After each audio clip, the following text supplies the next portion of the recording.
Assalamualaikum teman-teman. Halo, perkenalkan nama aku Azahra Alia Putri dari Prodi Tata Kecantikan UNES.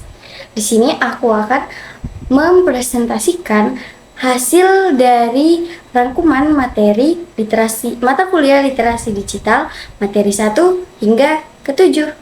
Yuk langsung mulai. Untuk materi pertama ada di materi hubungan manusia dengan teknologi. Salah satu unsur kebudayaan adalah teknologi. Sejak masa prasejarah, teknologi sudah digunakan pada kehidupan sehari-hari. Mulai dari alat-alat produksi, senjata, wadah, makanan, dan minuman, pakaian, serta perhiasan, lalu tempat berlindung, dan perumahan, alat-alat transportasi, dan alat-alat komunikasi. Teknologi memudahkan manusia dalam melakukan aktivitas. Teknologi sebagai upaya pemenuhan kebutuhan manusia, yang mulanya manusia hanya memanfaatkan alam seperti batu, kayu, tanaman. Lalu seiring berkembangnya zaman dan seiringnya berkembangnya pengetahuan manusia, manusia mulai bisa mengolah bahan logam menjadi bahan-bahan atau alat-alat yang lebih canggih dan lebih berfungsi. Jadi itulah teknologi semakin berkembang. Nah, itu tadi seiring perkembangannya zaman. Nah, di zaman sekarang ini muncullah Society 5.0, teman-teman. Nah, apa sih Society 5.0 itu? Yuk kita simak dulu dari Society 1.0 hingga 5.0. Dari Society 1.0 itu merupakan masyarakat prasejarah, ya, masyarakat dari awal munculnya manusia. Jadi masyarakat pada saat itu hanya memanfaatkan alam, dia berdampingan dengan alam. Jadi dia kebutuhannya benar-benar ada di alam, ya teman-teman.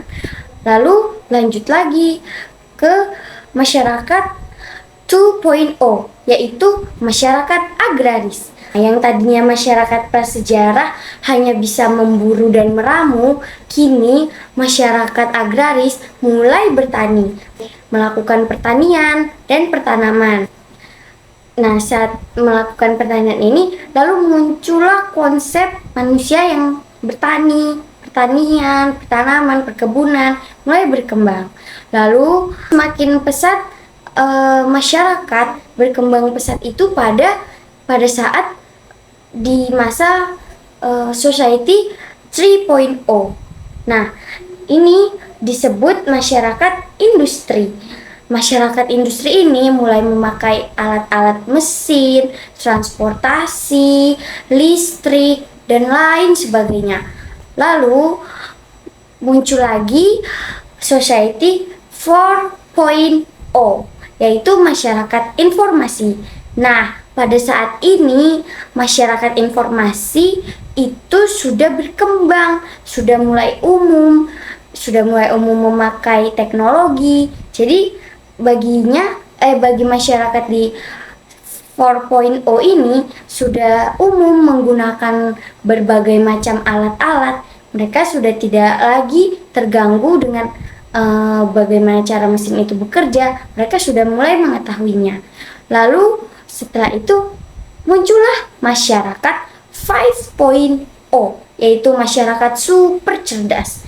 Nah, di masyarakat super cerdas ini teknologi semakin berkembang, teknologi mulai lebih canggih lagi. Untuk materi selanjutnya ada dampak positif dan dampak negatif dari kemajuan teknologi. Yuk kita simak lagi. Menurut Hobbes ada 5 dampak positif kemajuan teknologi. Yang pertama, kemampuan menggunakan teks, alat, dan teknologi untuk mengakses informasi dan hiburan. Jadi teman-teman, jika kita memakai teknologi, memakai komputer, memakai handphone, kita itu dampak positifnya kita dapat mengetahui gimana sih caranya memakai handphone ini, bagaimana sih mengatur atau menyeting HP ini dengan benar, gimana supaya ini, atau kita mau bermain game. Nah, itu sudah ada ya teman-teman fitur-fiturnya. Lalu yang kedua ada kecakapan dalam berpikir kritis, menganalisis, dan mengevaluasi data. Nah, untuk ini manusia dapat mengetahui berbagai macam informasi dan menyaringnya ya teman-teman. Kita dapat menyaringnya, mengevaluasi, menganalisis apakah informasi itu benar atau tidak. Lalu yang ketiga, mampu mengkomposisikan pesan dalam praktik. Yang keempat, mampu untuk berefleksi dan berpikir etis. Kita memiliki kesalahan, kita merasa diri kita salah, kita bisa berefleksi, kita bisa mengevaluasi diri kita. Lalu yang terakhir, berpartisipasi aktif dalam aksi sosial, baik secara individual maupun melalui usaha kolaborasi dengan berbagai pihak. Dampak negatif dari kemajuan teknologi yang pertama ada pada bidang keamanan. Pada bidang keamanan yaitu berupa serangan dunia maya. Nah, apa sih serangan dunia maya ini, teman-teman? Serangan dunia maya ini merupakan ancaman dari suatu malware. Malware ini seperti virus-virusnya ya, teman-teman, yaitu ancaman yang digunakan oleh seseorang atau suatu perusahaan atau suatu negara yang menargetkan sistem komputer dengan tindakan yang berbahaya. Nah, berbahaya nih teman-teman, yaitu seperti merusak data-data, mengambil data-data, mengubah bentuk ataupun menghancurkannya. Nah, bentuk dari serangan dunia maya ini apa aja sih? Ada DOS, Denial of Service, akan malware yang serangannya diatur untuk membuat layanan-layanan yang berlebihan dari suatu website. Misalnya, teman-teman mengakses website untuk ujian atau mengakses website untuk mengisi formulir. Nah, akan tetapi di website ini melakukan layanan atau servis-servis lainnya. Jadi, teman-teman harus terus melakukan apa yang disuruh oleh peringatan-peringatan itu. Yang kedua, ada worm. Worm ini merupakan malware yang dapat menggandakan diri ya teman-teman. Jadi dia bisa menggandakan dirinya tanpa dipengaruhi oleh sistem lain. Yang ketiga, ada virus. Nah, virus ini yang sering ada di komputer atau laptop kalian nih pasti. Nah, malware virus ini merupakan malware yang menyimpang pada media atau file. Nah, virus ini memerlukan tindakan untuk menyebar salinannya. Contohnya, teman-teman punya flash disk yang ternyata ada virusnya. Lalu teman-teman masukkan flash disk itu ke laptop teman-teman. Di laptop ini nanti virusnya akan menyalin semua diri-dirinya dari virus ini ke laptop teman-teman. Jadinya laptop teman-teman ini bisa lemot, ngehang, atau mungkin muncul hal-hal yang benar-benar mengganggu pada laptop teman-teman. Lalu yang keempat ada Trojan. Nah, Trojan ini merupakan malware yang tersembunyi. Malware yang tersembunyi pada file yang mungkin kita lihat tuh baik-baik saja. Contohnya, teman-teman menginstal software AI, yaitu Adobe Illustrator. Adobe Illustrator ini banyak pasti yang berbayar kan. Nah, berbayarnya itu menggunakan US dollar. Nah, tetapi ada yang namanya fitur crack. Fitur crack ini bisa kita dapatkan dari mana saja ya. Udah banyak tutorialnya juga, cuma tetapi jika saat crack ini atau software Adobe Illustrator yang teman-teman install tiba-tiba memiliki Trojan, jadi dia nih disisipkan ke software yang teman-teman install. Nah, setelah disisipkan, dia ini akan menyerang software tersebut. Lalu yang kedua, ada pencurian informasi dan identitas. Nah, pencurian informasi dan identitas ini merupakan serangan untuk mencuri informasi ataupun identitas data diri dari seseorang.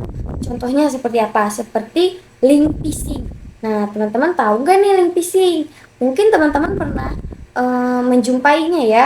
Nah, link phishing ini tuh linknya hampir sama dengan bentuk aslinya. Dia mirip, tetapi mungkin alamat atau namanya itu berbeda. saat teman-teman klik, tampilannya akan mirip sama, cuman ada sedikit perbedaan yang mungkin teman-teman bakal bakal mengetahuinya. Nah, link phishing ini ditujukan untuk mengetahui sandi dari berbagai bukan media sosial ya teman-teman, dari berbagai informasi pribadi lah, seperti sandi kartu kredit, sandi email atau apapun itu yang seharusnya bisa kita keep. Jadi link phishing ini memancing kita untuk menyebarkan informasi kita, sehingga orang yang membuat link phishing ini dapat mengetahui identitas kita.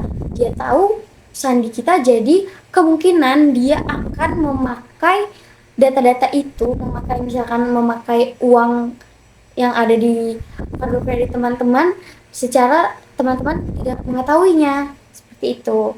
Lalu ada manipulasi data digital.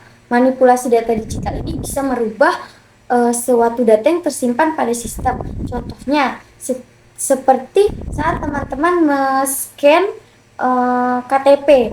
Nah, mungkin saat teman-teman men-scan KTP ini ada seseorang yang sudah mensistemkan dan akan memanipulasi data yang ada di KTP teman-teman tersebut, seperti merubah, menambah, menghapus, atau memperbaruinya tanpa teman-teman ketahui. Lalu yang kedua masih di dampak negatif kemajuan teknologi, yaitu pada bidang kualitas hidup.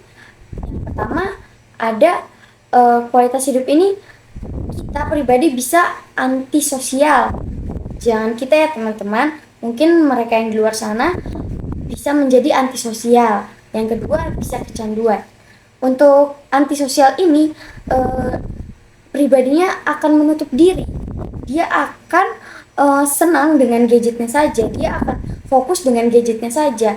Kemana-mana dia bawa gadget tanpa melakukan interaksi sosial. Jadi dia tetap menutup diri, dia tidak suka bergaul, seperti itu. Untuk yang kecanduan, bisa kecanduan game online. Jadi selalu saja bermain game online terus.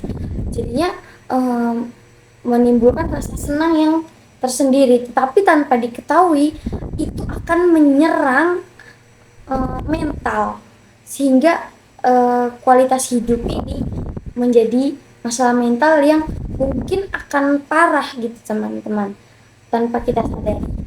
Nah, yuk kita lanjut lagi ke materi ketiga, konsep dan pemanfaatan IoT dan Big Data. Apa sih IoT itu? IoT merupakan singkatan dari Internet of Things. Ini merupakan terdiri dari dua kata, internet dan things. Internet seperti kita yang ketahui ya teman-teman, internet merupakan jaringan yang dapat menghubungkan banyak orang atau banyak teknologi. Dan things ini merupakan benda-benda atau sesuatu yang dapat dihubungkan dengan internet ini. Jadi dapat disimpulkan Internet of Things merupakan teknologi yang memungkinkan benda-benda di sekitar dapat terhubung ke internet.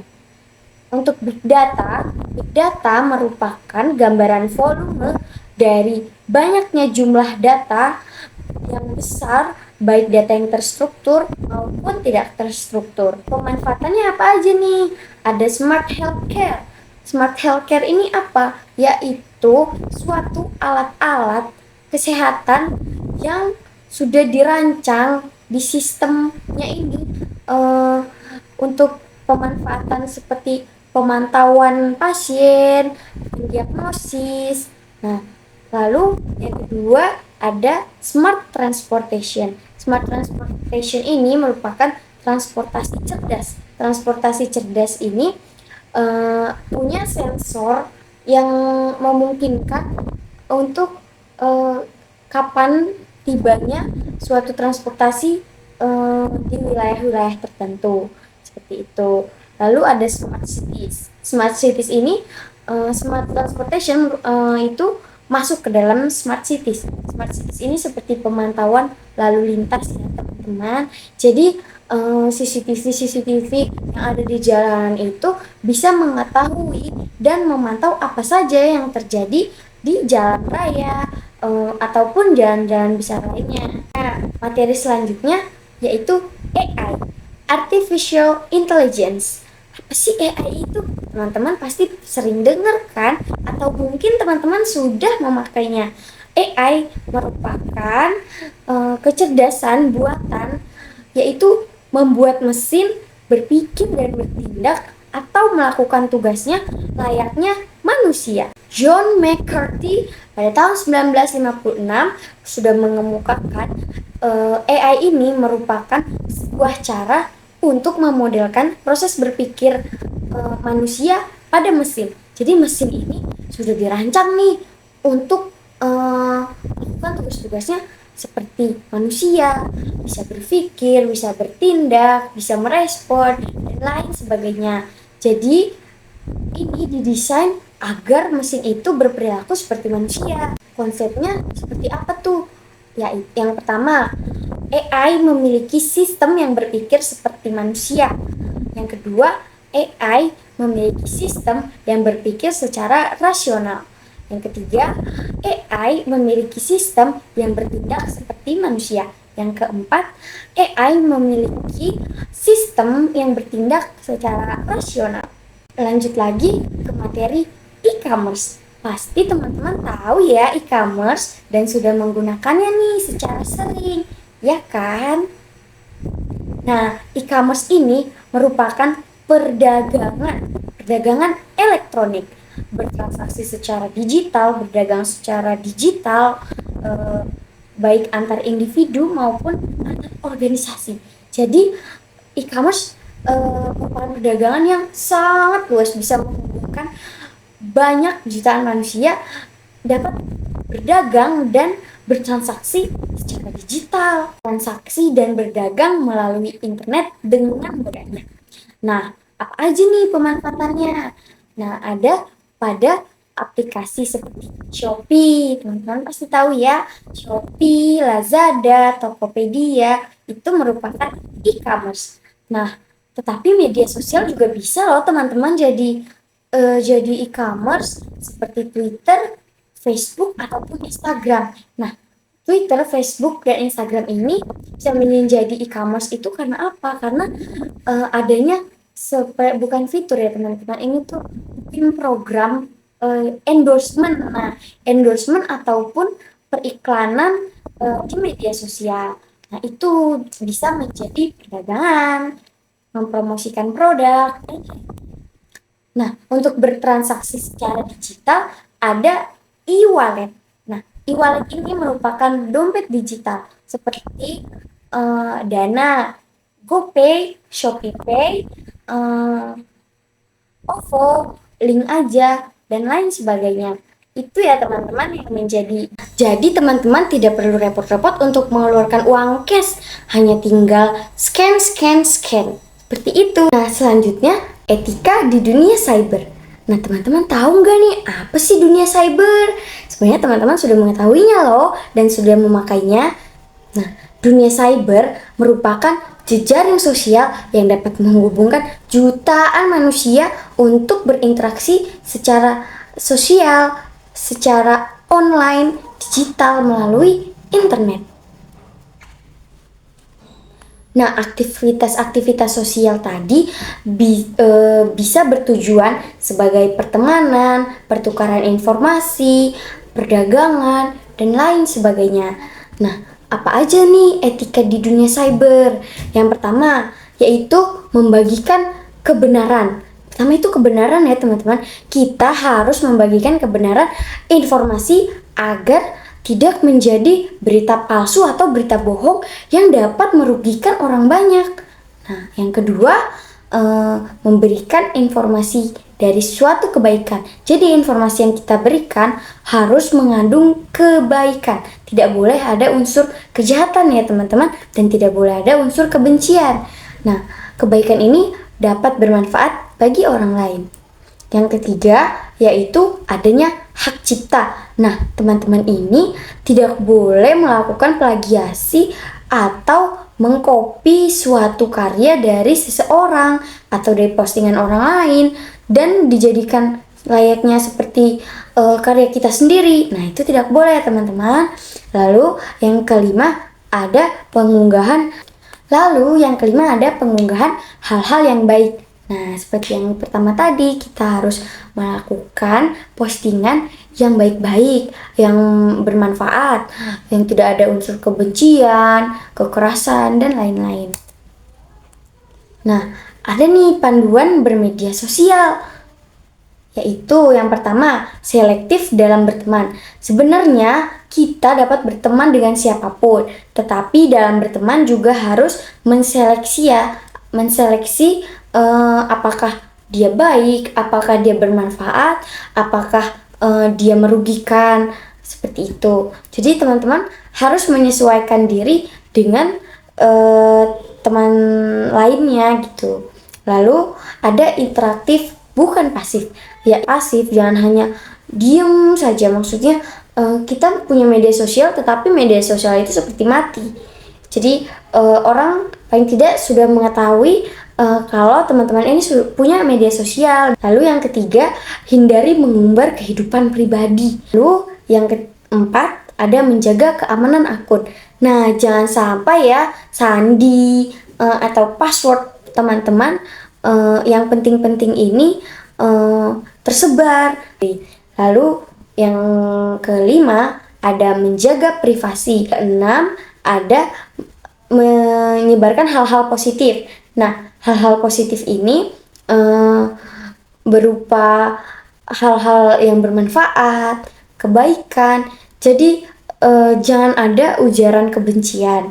Lalu yang ketujuh, menggunakan media sosial seperlunya saja. Nah, ada nih pedoman komunitas, pedoman memakai Facebook, pedoman memakai Instagram, dan pedoman memakai YouTube. Nah, pedomannya apa aja nih yang ada di Facebook dan Instagram? Yang pertama, membagikan konten dari hasil pribadi bukan salinan, yaitu pure asli kita yang buat ya teman-teman. Yang kedua, berinteraksi dengan tulus dan bermanfaat. Yang ketiga, hormati anggota komunitas lain. Jadi kita harus menghormati pengguna-pengguna Instagram lainnya jika memposting sesuatu. Yang keempat, kirimkan postingan sesuai untuk beragam pemirsa. Yang kelima, ada patuhi hukum dan selalu berhati-hati dalam memposting sesuatu. Keenam, menjaga lingkungan media sosial tetap sehat dan terhindar dari melukai diri sendiri. Karena banyak ya teman-teman kasus bunuh diri, kasus self-harm, kasus depresi, itu karena media sosial. Jadi teman-teman harus membatasi diri dengan media sosial. Bukan berarti teman-teman tidak boleh menggunakan media sosial ya, tetapi harus membatasi diri. Nah, selanjutnya pedoman bagi pengguna YouTube. Nah, hal-hal nih yang harus dihindari dalam menggunakan YouTube, yaitu mengunggah konten seksual dan ketelanjangan. Nah, itu tidak boleh ya teman-teman, karena siapapun bisa mengakses YouTube. Walaupun anak-anak memiliki ada YouTube Kids, tetapi kan jika tiba-tiba terjadi sesuatu yang orang tua mungkin lalai, pastinya anak itu mungkin akan terpapar seperti itu. Lalu kedua, hindari konten yang mengandung kebencian. Yang ketiga, hindari konten pelecehan dan bullying. Nah, pelecehan dan bullying ini nih teman-teman yang menjadi suatu ancaman dalam memakai teknologi. Nah, lalu yang keempat ada membahayakan anak. Yang kelima ada spam. Yang keenam ada hak cipta. Nah, hak cipta tadi ya teman-teman, kita harus mengunggah hasil dari kita sendiri. Jika ada hasil orang lain yang menurut kita bagus, kita harus menghargai itu. Kita tidak boleh mengambil apa yang telah dibuat oleh orang lain, karena orang lain pasti membuatnya dengan susah payah dan kerja keras mereka. Dalam dunia pendidikan, ada yang namanya software Mendeley. Nah, untuk teman-teman nih, pasti tahu kan Mendeley ini apa nih? Nah, Mendeley merupakan software yang membantu memanajemenkan referensi dan jaringan sosial akademis. membantu literatur peneliti dalam menemukan berbagai artikel ilmiah yang dapat dijadikan sebagai referensi, sebagai pengumpulan data, dan pengelolaan. Nah, begitu ya teman-teman, penjelasan dari materi-materi tadi sudah saya rangkum di presentasi tadi. Dapat disimpulkan bahwa manusia kini sudah lekat dengan teknologi. Yang tadinya manusia hanya berdampingan dengan alam, kini manusia berdampingan dengan teknologi. Pemakaian teknologi ini masih banyak peraturan-peraturannya atau hukum-hukum tertentu untuk memakai suatu teknologi. Jadi, walaupun teknologi ini sudah dirancang dengan baik, kita pemakai juga harus memakainya dengan baik. Tidak boleh melenceng dari apa yang telah ditentukan. Karena itulah kita harus menaati sesuatu peraturan tadi agar tidak dirugikan, agar kita juga tidak merugikan orang lain dan diri kita juga tidak dirugikan. Seperti itu. Segitu dulu ya teman-teman pemaparan presentasi dari saya. Semoga teman-teman dapat mengerti dan memahami apa yang telah saya jelaskan. Selebihnya saya mohon maaf apabila ada kesalahan dan kurang penjelasan dari apa yang telah saya paparkan. Terima kasih. Wassalamualaikum warahmatullahi wabarakatuh. Dadah.